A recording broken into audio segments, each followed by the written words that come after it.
Good morning mga kasalom. So, andito na naman kami sa ating secret spot. Dahican, Mati City. Yan ang ating kasamang Spiro. At ang iba pa. So, ito yung mga batang sinanay ko sa spear fishing. Back 10 pa sila noon, ngayon barako na. Ito naman yung bago kong kasama. Si Rigel.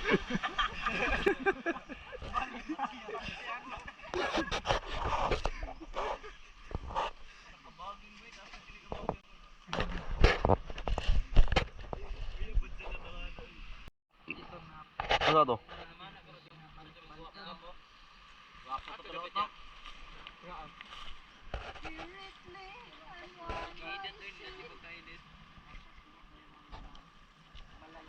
So, dito na spot guys.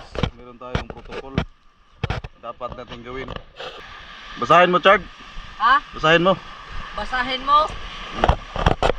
Ayaw ko ninyo hilabte unsa na ya? Ayaw hilabte ninyo ang lubik kay kini na yuta gikasupa ni dapat sa dagat. Swerte lang ninyo kung dili mo masakpan. Kung masakpan mo pasayloa lang ko ninyo sa malat. Loud. Bay, nakakita ng elepante, bay. Ayaw ninyo ni hilabte nga lubing nga naayuta. Elepante ba? Daw, ha? Ayaw ninyo ni hilabte nga lubing nga naayuta.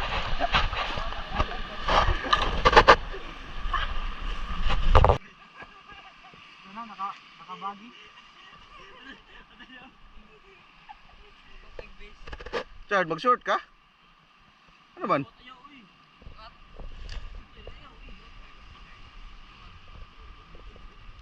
Ano mag-short? Hello po sa inyo lahat. Another spear fishing adventure na naman. At andito po tayo sa Dahican, Mati City.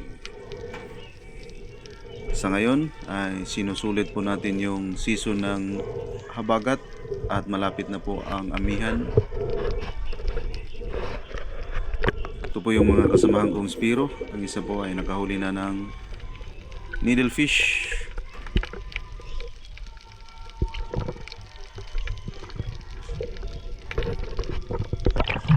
So pagdating ko sa unahan ay napansin ko yung grupo ng needlefish, kaya dadali kong niload yung spear gun. Kaya lang hindi ko na kunan ng video pagkat nalimutan kong i-on yung camera. Kaya ito yung needlefish na tinamaan. Ito lang yung natira sa lahat ng tumakbo sa palayo, sapagkat tinira pala ng kasamahan ko yung iba, kaya nagsigtakbuhan. So kung napapansin nyo, sa bandang malalim is malabo talaga ang dagat. Dito lang sa bandang mababaw ang malinaw.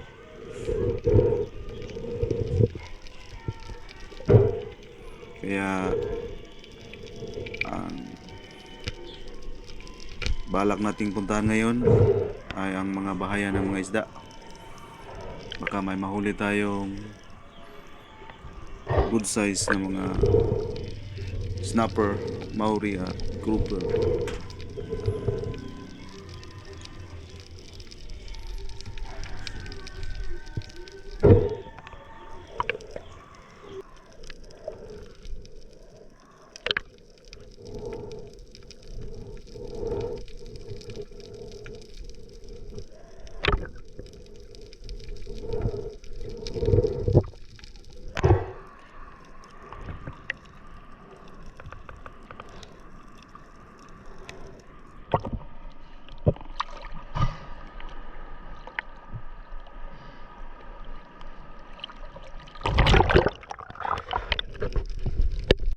At habang papunta ako sa mga bahayan ng mga isda, nadaanan ko ang aking kay Spiro na baguhan pa lang. Nag-drop siya sa gilid ng pangpang. Wala siyang kamalay-malay na binidyohan ko siya.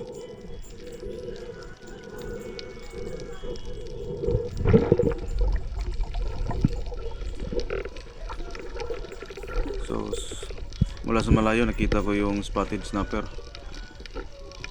Yun ata yung na-target niya.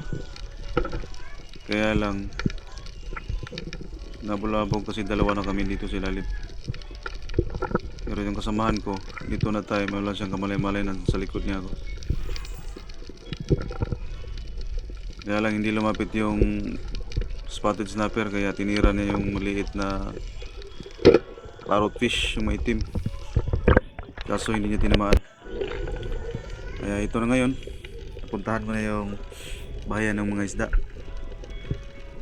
So malabo talaga yung dagat dito sa malalim. Pero sinubukan ko pa rin silipin yung mga bahayan ng mga isda. Dito madalas nahuli ko yung Maori, red snapper at grouper.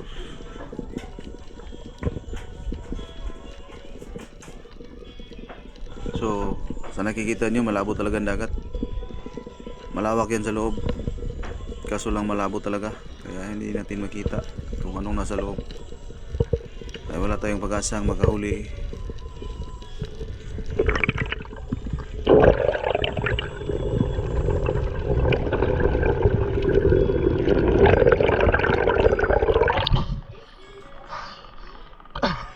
Pero sa ngayon, naunahan kami ng mga mangingisda na nag-net fishing.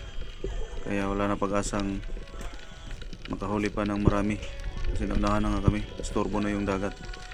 Kaya tinira ko na lang tong mga parrotfish pang anti-zero. So, ang isang to ay masyadong mailap.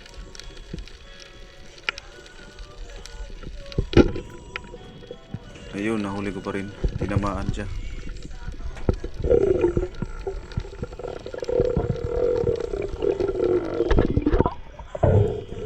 So ngayon, ito lang huli natin. Walang laman yung mga bahayan ng isda. So ito lang yung target ko dito, yung mga bahayan ng isda. Dito talaga ang pangingisda, minsan meron, minsan wala. So at least hindi tayo zero.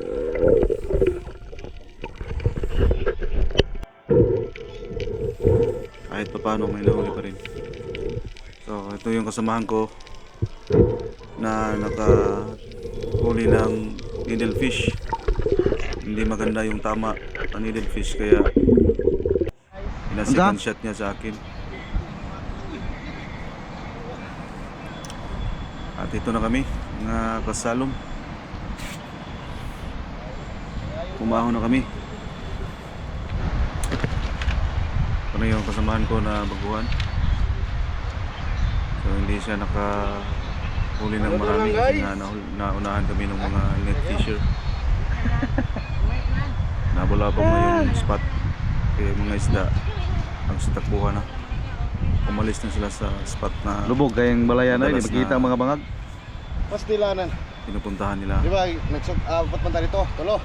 Di ba ko naman mo? Nawala man mo. Natuwala dito sila sa unahan. Sa unahan nato ba, nagtira ko kaning nuko sa puti. Pak! Bitas. Dapat ito yung nukos puti ito, nag-idlas kayo. Oh, bitas. Pag reload na ako, agihan ko kuanay. Looping tribale eh. Pistol. Isda yummy. Isda Is that yummy? Is that good? Is that yummy? Is that good? Orang mga ispiro ko, palit mo mga ispiro. Ayun, panawin ko mga ispiro ha kay. Sadyang ganyan lang talaga ang pamana mga ispiro. Kay, ginos kayong likit kayo diri sa mong area kay. Medyo lubog siya gamay o makpag yun niya. Di kayo may kasayat sa mga panakay bago panggi ayaw mga ispiro ha. Ayaw kalimot og suporta ka na mong tanan og maayong gabi og buntag o mayong hapon sa kadlawon mayo almaryo publiko serbisyo ka na mong tanan. Paki-like and follow and share po mga ka-ispiro. Dong picture lang ko dong. Ice cream yummy. Ice cream.